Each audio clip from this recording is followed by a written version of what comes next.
Ini ang Digicast Negros 10, ang top 10 nga balita sa Negros Island region na amo ni dulong sa inyo. Nagyari nga itong top story subong nga adlaw, March 5, 2026. Hindi magnubo sa 23 ka mga balay sa Purok Lampirong sa Barangay 2 sa Bacolod, gintupok sang kalayo sini nga hapon.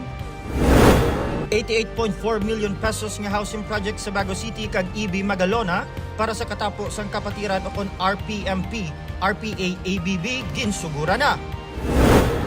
Presyo sang produkto petrolyo sa masunod nga semana ginapaabot nga magatim buok. Masobra 500,000 nga balor sang ginaaligar smuggled cigarettes na recover sa abandonado nga balay sa Bacolod. Sa Good Vibes, Himamaylan City nanging kampyon sa pinakaunang cheer dance competition sa Negros Island Athletic Association Beat. Hinatanan sa Digicast Negros 10.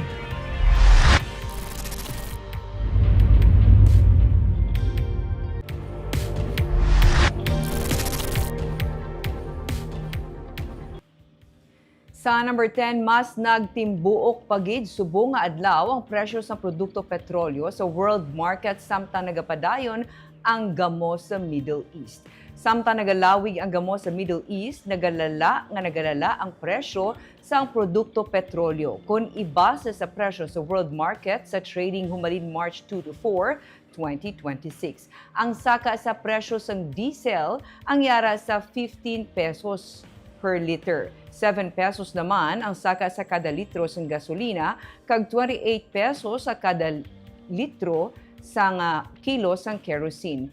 Hindi pa ini ang actual nga isaka sa bilis ang produkto petrolyo sa madason nga semana, kay may duha pa ka adlaw nga trading nga ginahulat kag ang average sa sulod sa 5 ka adlaw amo ang manginbasehan. Pero sa nagakatabo sa karon kada adlaw, nagasaka ang bili samtang nagapadayon ang gamo. Una na nga ginsiling sa Department of Energy nga utay-utayon ang saka sa presyo sang gatong sa masunod nga semana.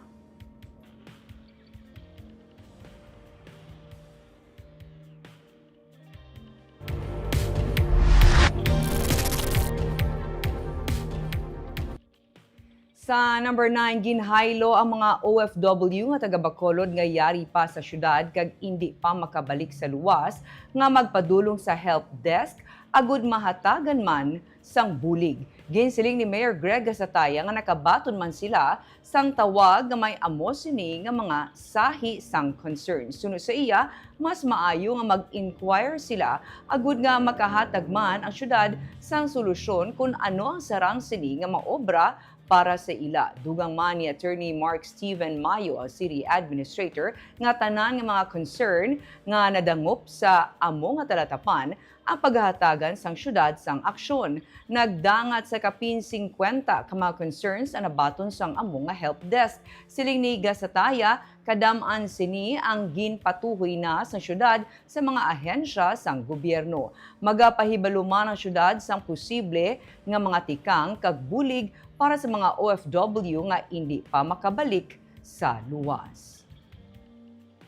Nga medyo damo nga mga ari na sa Bacolod bala nga nagpuli lang either for vacation or for natapos ang kontrata nga manugbalik, no. So because of what is happening sa Middle East, most of them hindi pa kabalik. That is why gina-separate namon and we will come up with a plan kung ano ang himuon para sa aton nga mga kauturan nga may kontrata na bala nga naglupad na pero wala makadayon. So we'll announce steps to be taken by the city para at least maka-provide man kung ano man nga pamagi nga makabudi ang syudad para sa aton nga mga kauturan nga mga taga-Bacolod.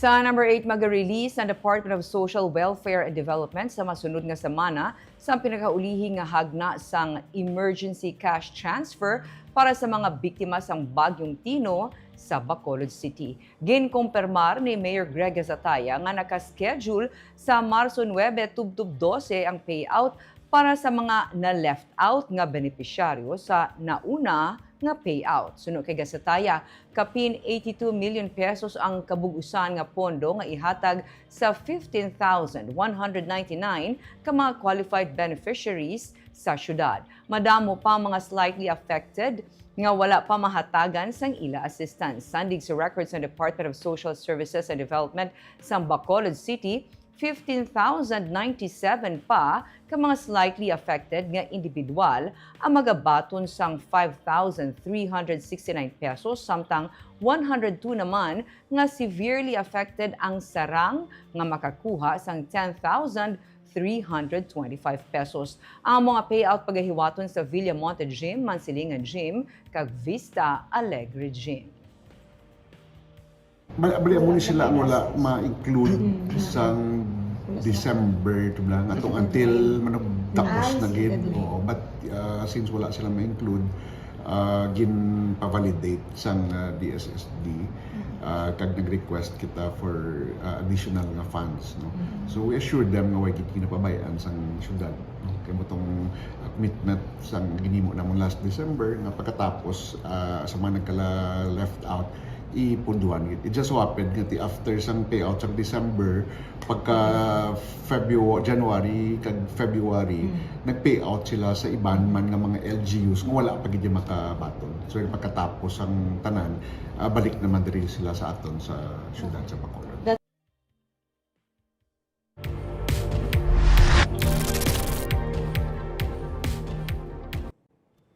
Sa number 7, 20.4 million pesos nga balor sang PDRRMO facilities, vehicle kag equipment sa pagpabakod sang emergency response sang probinsya ang gin-turnover. Ginpatigan ang blessing kag turnover sang bago nga mga Provincial Disaster Risk Reduction and Management Office nga facilities, vehicles kag equipment kaina.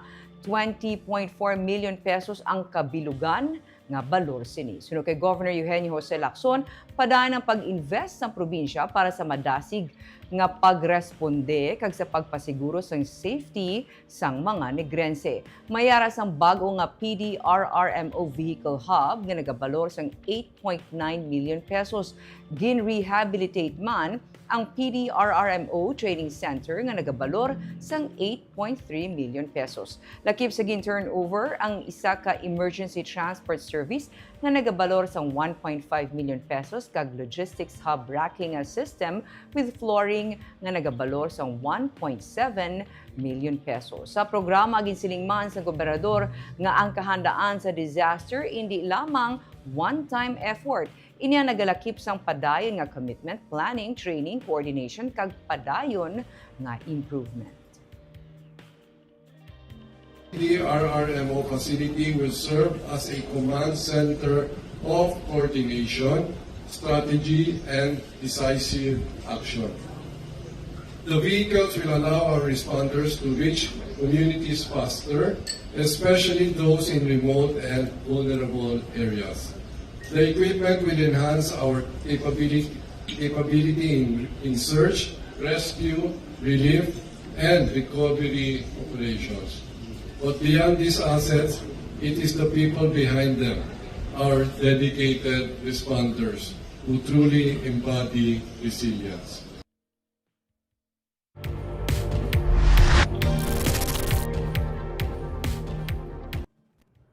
Sa number 6, grade 7 student na sapwan nga patay sa suba sa Bago City. Kahapon, Marso 4, ginapangita sang iya ginikanan ang 13 anyos nga lalaki nga taga Barangay Binubuhan sa Bago City, bangod wala siya makapauli matapos mag-eskwela. Sini nga aga, Huwebes, Marso 5, nakita ng lawas ng grade 7 nga estudyante nga nagahapa kag underwear na lang ang panapton sa suba nga iya sang National Irrigation Administration. Sakop sa Hacienda Mercedes, Barangay Maaw sa Bago City. Ginsiling ni Police Lieutenant Colonel James Latayon, hepe sang Bago PNP, na late ang estudyante sa ila eskwelahan kahapon. Ganing wala na lamang siya nagsulod. Sa baylo, naligo ang estudyante sa suba. May nakakita nga may mga bata nga upod sa pagpaligo ang estudyante.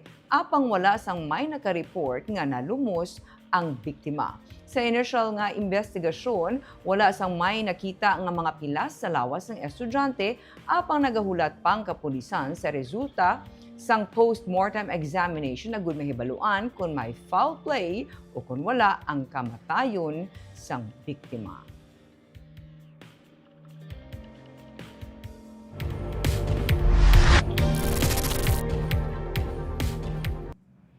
Sa number 5, masobra 500,000 pesos nga balor sa ginalegar smuggled cigarettes na recover sa isa ka abandonado nga balay sa Bacolod. Nagapatigayon sa intelligence monitoring para sa igaserbe kontani nga warrant of arrest ang mga operatiba sa City Intelligence Unit sa BCPO sa bahin sa Florenceville Subdivision sa Barangay Pahanukoy, Bacolod City. Apang ilan na talupangda ng isa ka persona nga may bit-bit nga dako nga karton samtang nagapagwa sa madulom nga abandonado nga balay. Ginpalapitan sang mga operatiba ang tawo apang siya ang nagdalagan pasaka sa sementado nga hagdanan. Iya nabilin ang box nga may unod nga mga smuggled nga sigarilyo. Sa sulod sang abandonado nga balay, nakuha man ang pila pa kaduga nga mga smuggled cigarettes nagabalor 519,000 pesos.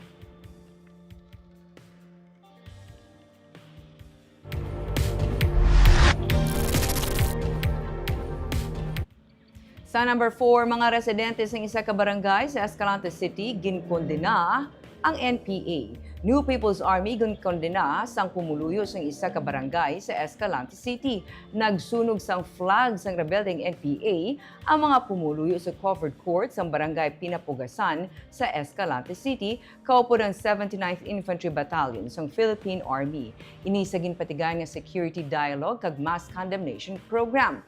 Nagpatigayon ng mga residente kag community leaders para ipanawagan ang kalinong kag pag-untat sang gamo nga ginadala sa mga rebelde sa ilang nga lugar.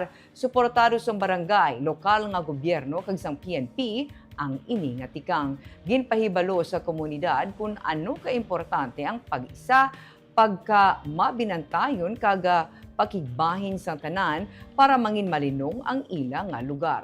May dialogue man nga ginpatigayon kag ang mga pumuluyo ang nagkondenar sa mga aktibidad sang rebelding grupo.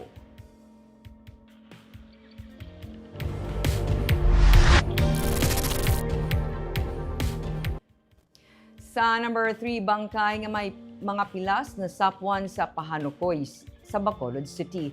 Nagahapa may mga pilas sa paa kag ulo ang isa ka lalaki sang siya ang nasapwan sa mga naglabay nga drivers sa Banga Adam, Barangay Pahanukoy sa Bacolod City, mga 6:30 sang aga sini nga Huwebes. Sa karon nagapabilin nga unidentified ang lalaki. Ginabulubanta 30 tubdub 40 anyos ang biktima. Nakasuksok siya sang pantulog nga shorts. Wala sang may nakita nga identifying marks o kung tattoo sa iya nga lawas. Bangod wala sang may nakakilala sa iya sa lugar, ginsiling ni Police Captain Sherwin Galupar, ang hepe ng Station 8, nga magapakig-angot sila sa iban nga police stations nga may mga reported missing persons. Ginahulat karon sa kapulisan kung may himata nga mag-claim sa bangkay nga gindala sa Abe Funeral Homes.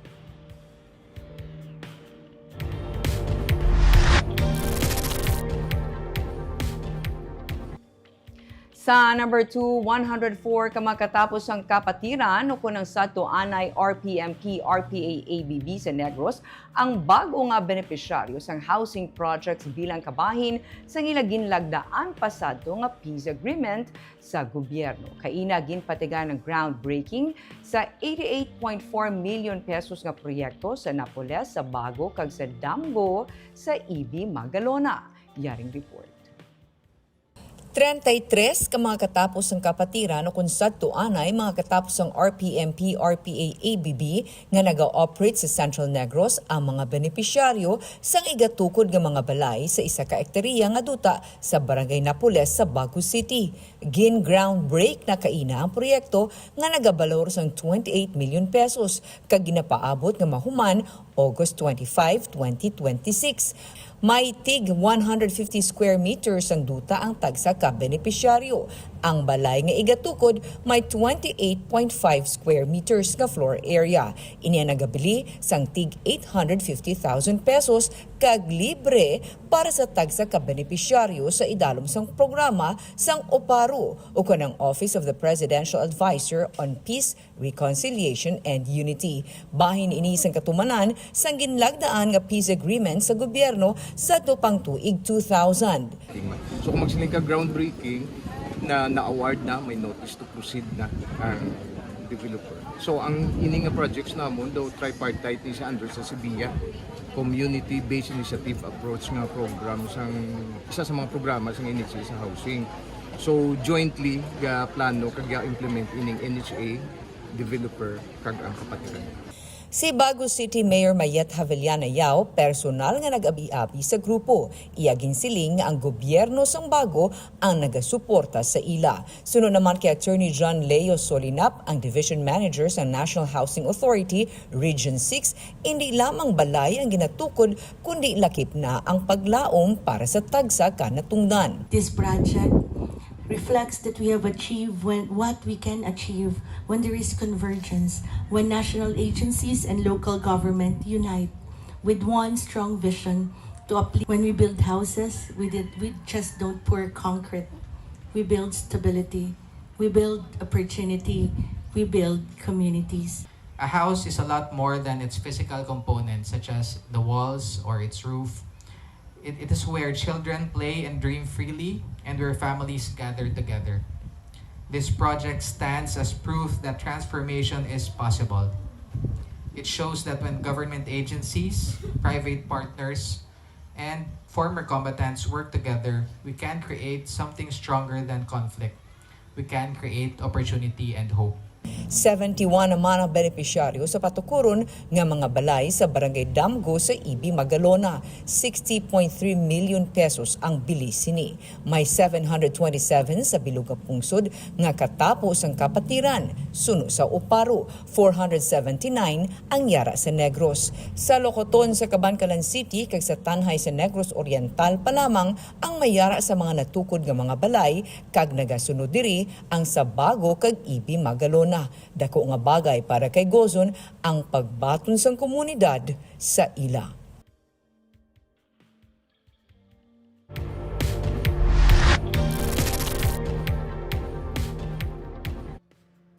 Kag sa number 1, hindi maglubo sa 23 ka mga pamalay ang gintupok sang kalayo sa sunog na nagluntad sa Purok Lampirong, Barangay 2 sa siyudad sang Bacolod, Launa, sininga hapon. Nagdangat sa second alarm ini. Ang area ginakabig sang Bureau of Fire Protection nga isa ka red zone o kung isa ka lugar nga high risk sa sunog. Ginsiling ni Fire Superintendent Jenny May Masip ang City Fire Marshal nga wala pa mahibaluan kung ano ang gintunaan sang kalayo. Sa inisyal nga investigasyon sa Bureau of Fire Protection, nagsugod ang kalayo sa balay ni Rosalie Alboruto. Wala sang tao sa among nga balay sa natabo ang sunog. Ang mga nagkalasunog nga balay lunsay made of light materials. Rason nga madasig nga naglapta ang kalayo. Dugang ni Masip, may kabudlayan man ang BFP sa pagsulod sa mga area bangod tamaan ini kaikit. Gindeklarar nga fire out ang sunog 1:29 sang hapon. Wala man sang may nasamaran sa amo nga insidente. Sa karon, padayon pa ginahibalo sa BFP ang rason sang sunog kag kun pila ka pamilya ang apektado. Sa Biyernes lamang, may isa man kasunog nga nagluntad sa Barangay 39 sa Bacolod kung sa diin 112 ka mga balay ang nagkalatupok.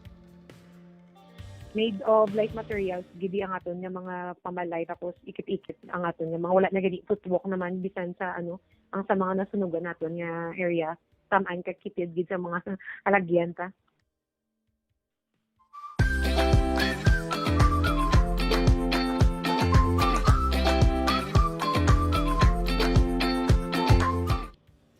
Sa Good Vibes, Himamaylan City nangin champion sa pinakaunang cheer dance competition sa Negros Island Region Athletic Association meet.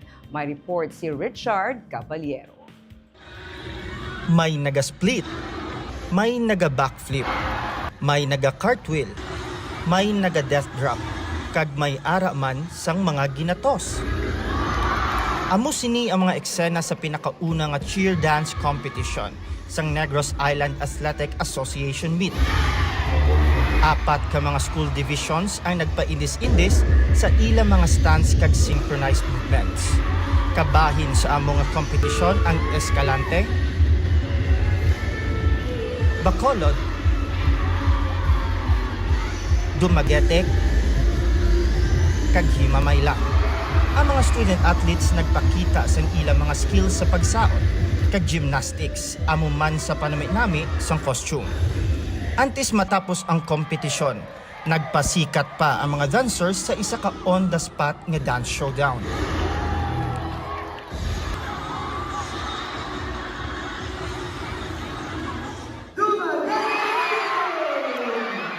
Nakuha sa Himamaylan City ang kampyonato, kag sila ang magatiglawas sa NIR para sa palarong pambansa.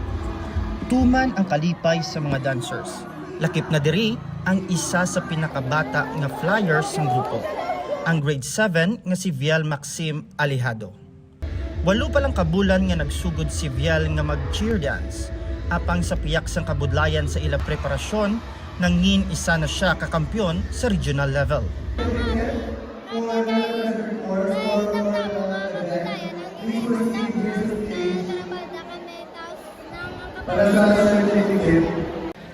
Full support man sa ila si Himamaylan Mayor Raymond Tungson. Very proud, grabe kini yung pangabudlay sa mga kabataan, no? And then, congratulations to all the winners in Negros Island Region Association of the 2026 Cheer Dance Competition. Thank you and have a great day. Very, very proud of Himamaylan. But of course, I would like to congratulate everybody. All the performers were very, very good today. Siling sang Board of Judges, tanan nga performance may potensyal. Apang naglabaw ang Himamaylan bangod sa ilang nga ginpakita nga mga stunts kag synchronization. Himamaylan has the complete elements that we need in cheerleading and cheer dancing. They are also in general, most and majority of them doing the stunts, pyramids, dance and tumbling, that's what we need in the complete criteria of judging. Nanging runner-ups naman ang Dumaguete, Bacolod kag Escalante. Richard Caballero para sa DigiCast Negros. Kagita naga-shoutout sa ating mga live viewers, Maricon Gamboa Hayashi, hambal niya, good evening, Miss Barbara Digicast, watching from Japan. Shout out sa amon apo Nathaniel D. Liamado, winning 4 gold medals and 1 silver for the Niraam swimming competition, Team Bacolod. Wow, congratulations. Congratulations and good luck for the upcoming palaro to be held in Agusan. So, I think, na siya, palarong pambansa. Congratulations, good ma'am. Gloria Bantigue, good afternoon, Digicast NIR. Kag Ma'am Barbara Mijares watching live from Pulupandan. Chona Evangelista Caredo, maayong hapon, Digicast Negros watching from Singapore. Andre Tahonera, hi sir. Good afternoon, Digicast Negros. Good afternoon, Ma'am Barbara. Ako si KitKat. Maayong gabi, Miss Barbara Mijares, kag Digicast Negros. Shout out sa miga ko, si Pokwang. Ay, grabe, si Pokwang and KitKat. Si Pokwang sang sagay nga happy birthday sa iya subong from Bungot. Ay, grabe na ganyan si Pokwang and Bungot. Salamat gid, Miss Barbara. Happy birthday. Jessery Garucha Hevero, maayong hapon ka Digicast, Ma'am Barbara, watching from Sarait. Please shout out kay Sean, 5, Kurt, Ryan, belated happy birthday. Oh, belated happy birthday. Thanks, gid ma'am, and God bless. Kay Gerald Yagono Estardo, mayang hapon, Digicast NIR, kag Ma'am Barbara, shout out kay Mrs. ni Sir Annalyn Canto Estardo sang Milagrosa Village, Barangay Gahit, EB Magalona, watching from Riyadh. Ay, linong daw sa Riyadh from where he is. Kagamoy yato ang top 10 stories of the day, tub-tub was. Ako si Barbara Mijares. Maayong gabi.